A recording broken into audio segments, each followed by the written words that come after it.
یاد رکھنے کی بات ہے کہ 10 محرم الحرام یعنی عاشورہ والے دن دو کاموں کا کرنا سرکار دو عالم صلی اللہ علیہ وسلم سے ثابت ہے۔ ان دو کاموں کے سوا اور کوئی عمل آپ علیہ السلام سے اس کا ثبوت نہیں ملتا۔ تو دو کام ہیں، ایک عاشورہ کے روزے ہیں اور دوسرا کام وہ اپنے گھر والوں پہ اپنی وسعت اور بساط کے مطابق خرچ کرنا ہے کہ دونوں چیزوں کی آپ علیہ السلام نے بڑی فضیلتیں بتائی ہیں اور بڑے ہی فضائل آئے ہیں۔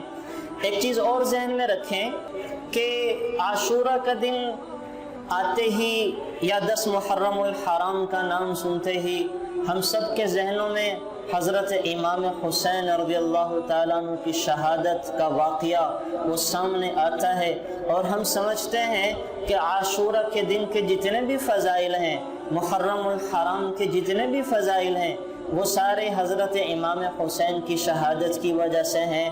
حالانکہ معاملہ ایسے نہیں ہے۔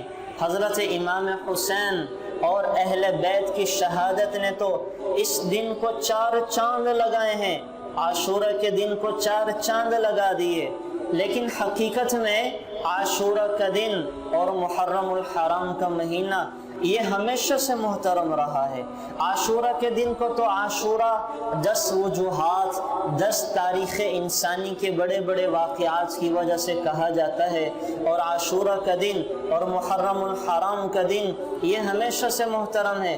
اللہ تعالیٰ قرآن کریم میں فرما رہے ہیں اعوذ باللہ من الشیطان الرجیم ان عدت الشہور عند اللہ 12 شہرا فی کتاب اللہ یوم خلق السماوات والارض منها 4 حرم، 4 مہینے حرمت والے ہیں، 4 مہینے احترام والے ہیں، ان میں سے ایک مہینہ وہ محرم کا ہے۔ محرم کا مہینہ ہمیشہ سے حرام احترام والا رہا، محترم رہا۔ قل قتال فیہ کبیر، اس میں تو لڑائی جھگڑے کرنا بھی اللہ تعالیٰ نے اجازت نہیں دی، تو یہ ہمیشہ سے محترم ہے۔ اس کے محترم ہونے کی وجہ کیا ہے کہ اللہ تعالیٰ نے آسمان سے جو پہلی بارش اتاری ہے وہ عاشورہ کے دن اتاری ہے۔ 10 محرم الحرام کو باران رحمت برسی ہے، اور اسی دن اللہ تعالیٰ قیامت کو قائم کریں گے، اور اسی 10 محرم الحرام کے دن قریش مکہ وہ غلاف کعبہ کو تبدیل کیا کرتے تھے۔ غلاف کعبہ ہمارے ہاں بھی آج کل تبدیلی ہوتی ہے، اور مشرکین مکہ زمانہ جاہلیت میں بھی اس کے غلاف کو عاشورہ کے دن تبدیل کیا کرتے تھے۔ تو ان وجوہات کی وجہ سے یہ ہمیشہ سے محترم رہا ہے۔ اور پھر اس مہینے کے اندر روزے بھی رکھا کرتے تھے، مشرکین مکہ بھی روزے رکھا کرتے تھے، عاشورہ کے دن کا روزہ رکھا کرتے تھے۔ اور پھر سرکار دو عالم صلی اللہ علیہ وسلم نے تو یہاں تک فرمایا افضل الصیام بعد شہر رمضان شہر اللہ المحرم، کہ اللہ تعالیٰ کے ہاں رمضان کے بعد جو سب سے زیادہ محترم مہینہ ہے وہ محرم کا مہینہ ہے۔ اور پھر سرکار دو عالم صلی اللہ علیہ وسلم نے فرمایا محرم کے ہر دن کا روزہ وہ 30 دن کے روزوں کے برابر ہے۔ محرم کے ہر دن کا روزہ اللہ اس کا ثواب وہ 30 دن کے روزوں کے برابر عطا فرماتے ہیں۔ تو یوں محترم ٹھہرا۔ اب محرم کے مہینے میں عام طور پہ یہ ہم سمجھتے ہیں کہ عاشورہ کے دنوں کے روزے رکھے جائیں، جبکہ روایات سے پتہ چلتا ہے کہ پورے مہینے میں جب بھی روزہ رکھیں گے، جس دن بھی روزہ رکھیں گے، تو ہر روزے کے بدلے میں اللہ تعالیٰ 30 روزوں کا ثواب عطا فرمائیں گے۔ اور پھر 2 کام جو میں نے ذکر کیے ہیں وہ ایک تو بطور خاص عاشورہ کے روزے ہیں۔ عاشورہ کے روزے، عاشورہ کا جو روزہ تھا 10 محرم الحرام کا، یہ پہلے فرض تھا، اور جب رمضان کے روزے اللہ تعالیٰ نے اتارے ہیں تو عاشورہ کے روزے کی فرضیت منسوخ ہو گئی، لیکن سنیت اور استحباب اب بھی باقی ہے۔ اس دن کا روزہ رکھنا اب بھی مسنون اور مستحب ہے، اور جب سرکار دو عالم صلی اللہ علیہ وسلم مکہ مکرمہ میں تھے تو تب بھی عاشورہ کا روزہ رکھا کرتے تھے کہ مشرکین مکہ بھی اس دن روزہ رکھا کرتے تھے غلاف کعبہ کی تبدیلی کی وجہ سے، اس مہینے کے احترام کی وجہ سے، تو حضور بھی روزہ رکھا کرتے تھے۔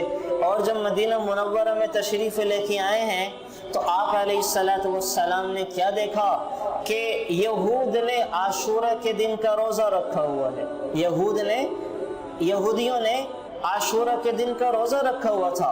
آپ علیہ السلام نے سوال کیا کہ تم عاشورہ کا روزہ کیوں رکھتے ہو؟ کہنے لگے کہ آج کے دن اللہ تعالیٰ نے موسیٰ علیہ السلام اور ان کی قوم کو فرعون اور فرعونیوں سے نجات عطا کی تھی، تو ہم بطور شکرانہ عاشورہ کے دن کا روزہ رکھتے ہیں۔ تو آپ علیہ السلام نے فرمایا موسیٰ تو ہمارے بھائی ہیں، وَنَحْنُ أَحَقُّ بِذَاكَ، ہم اس کے زیادہ حقدار ہیں کہ عاشورہ کے دن کا روزہ رکھیں۔ تو آپ علیہ السلام نے قریب کی بستیوں میں صحابہ کو بھیجا اور یہ پیغام دے کے بھیجا کہ جن لوگوں نے ابھی تک کچھ کھایا پیا نہیں ہے وہ روزے کی نیت کر لیں اور عاشورہ کا روزہ رکھا جائے گا۔ پھر صحابہ کرام نے آپ علیہ السلام سے کہا کچھ عرصے کے بعد، یا رسول اللہ صلی اللہ علیہ وسلم، عاشورہ کے دن تو یہود روزہ رکھتے ہیں، تو ہماری یہودیوں کے ساتھ مشابہت نہیں ہو جاتی؟ تو آپ علیہ السلام نے فرمایا ہم اگلے سال انشاءاللہ 9 کا روزہ رکھیں گے، ہم اگلے سال 9 کا روزہ رکھیں گے۔ تو علماء نے لکھا ہے، اب اس کا مطلب یہ ہے انور شاہ کاشمیری رحمۃ اللہ علیہ جو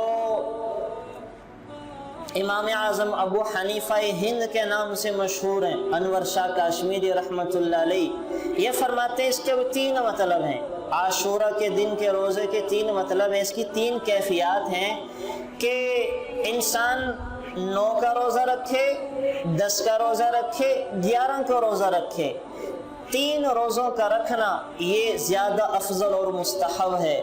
اگر کوئی شخص یہ نہیں کر سکتا، 3 روزے نہیں رکھ سکتا، تو اس سے جو کم درجے کا مستحب ہے وہ کر لے۔ وہ کیا ہے؟ 9 اور 10 کا روزہ رکھے، 9 اور 10 کا روزہ رکھے، یا 10 اور 11 کا روزہ رکھے، 2 روزے اکٹھے رکھے۔ یہ ان 3 سے کم درجے کا افضل ہے، کم درجے کا مستحب ہے۔ اور اگر کوئی شخص یہ بھی نہیں کر سکتا کہ نہ 3 رکھ سکتا نہ 2 رکھ سکتا، تو ایک ہی رکھ لے 10 محرم الحرام کا، کہ سرکار دو عالم صلی اللہ علیہ وسلم نے 1 روزہ رکھا ہے۔ تو بہرحال یعنی 1 رکھنا کوئی منع نہیں ہے، یہ نہیں ہے کہ کوئی آدمی 2 نہیں رکھ سکتا تو وہ کہے کہ میں 1 بھی نہیں رکھتا، تو علماء نے 1 کے رکھنے کی بھی اجازت دی ہے۔ تو افضل یہ ہے بقول انور شاہ کاشمیری رحمۃ اللہ علیہ کہ 3 رکھ لے، 9 10 11 کا، یا 2 رکھ لے 9 10 کا یا 10 11 کا، یا صرف اکیلا وہ 10 کا رکھنا بھی اجازت ہے، جائز ہے، انشاءاللہ اللہ اسے بھی اجر عطا فرمائیں گے۔ اور پھر سرکار دو عالم صلی اللہ علیہ وسلم نے فرمایا کہ جو عاشورہ کے روزے رکھے گا اللہ تعالیٰ 1 سال کے گناہوں کو معاف فرما دیں گے۔ پچھلے 1 سال کے گناہوں کا کفارہ ہے عاشورہ کے روزوں کا رکھنا۔ تو میری گزارش ہے کہ عاشورہ کے روزوں کو رکھنے کا اہتمام کریں، ایک تو تقوی بھی ملتا ہے اور دوسری اس کی فضیلتیں بھی ملیں گی، اور آپ علیہ السلام کی سنت مبارکہ بھی ہے۔ اللہ تعالیٰ مجھے آپ کو عمل کرنے کی توفیق نصیب فرمائے۔ Thanks for watching.